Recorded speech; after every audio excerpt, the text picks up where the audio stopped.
কিছুদিন আগে আমি এক ভাইয়ের কাছে ফোন দিছিলাম, দেওয়ার সাথে উনি বলল সে ভাই আমেরিকা থাকে। আমার জিজ্ঞাসা করলো তুই থাকস কই? আমি আরব কান্ট্রিতে থাকি। সে বলল কত তোরার আরব কান্ট্রিতে তুই যে আসত, ঘুষ ছাড়া কোনো চাকরি পাওয়া যায় না। বাংলাদেশের থেকে মানুষ যায় 12,000 4 লাখ 5 লাখ টাকা দিয়ে যাইয়া হেন আবার চাকরি লইতে লাগে অনেক টাকা। ঘুষ ছাড়া কোনো চাকরি অনেক কেউ দেয় না, হোক সে আরবি হোক সে বাঙালি। আমি কই ভাই, দুনিয়াতে এখনো ভালো মানুষ আছে, কিছু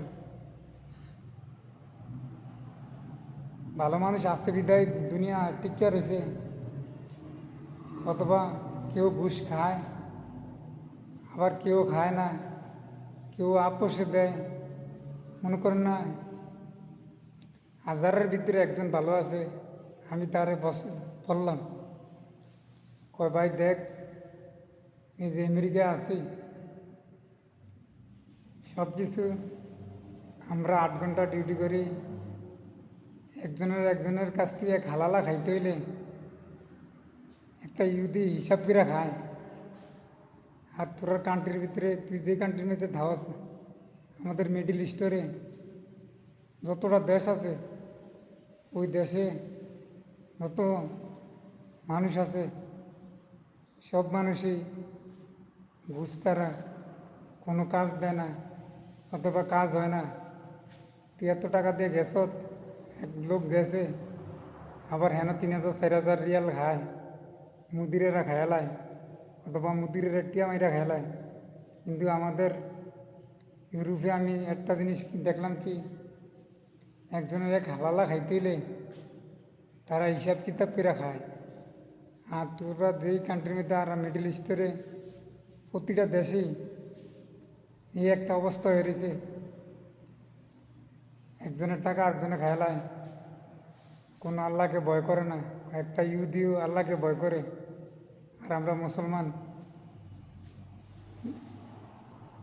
যে দেশে সব কিছু নাজিল হয়েছে, ওই দেশেই এসব কথা কয়।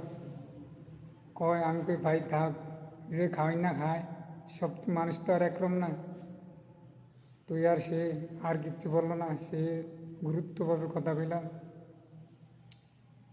মানুষ মনে কেয়ামত বেশি দিন নাই, কেয়ামত অতি নিকটে আসা পড়ছে।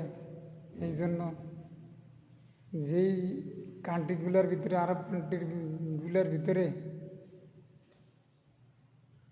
আরবি কালাম নাজিল হয়েছে, কোরআন নাজিল হয়েছে, সব কিছু এই দেশে আছে, সেই দেশে এই অবস্থা। আর বাকি দেশগুলোর কি হবে? আমি কি এটা কি ঠিক আছে? এখন আরব কান্ট্রির থেকে ইউরোপে যতগুলো দেশ আছে, ইহুদি খ্রিস্টানের দেশও এভাবে করে না। যাক, আমাদেরকে আল্লাহ হেদায়েত দেখ, সবাই ভালো থাকেন। সবার জন্য এই কথা না, সবারই খারাপ কই না, সবারই আরবি সবাই খারাপ না, আমাদের বাংলাদেশেও সবাই খারাপ না, ইন্ডিয়ান লোকও সবাই খারাপ না। ভালো লোক একজন আছে দিকেই দুনিয়া টিকে আছে, অথবা আল্লাহ কায়েম করে রাখছে। সবাই ভালো থাকবেন। আল্লাহ হাফেজ।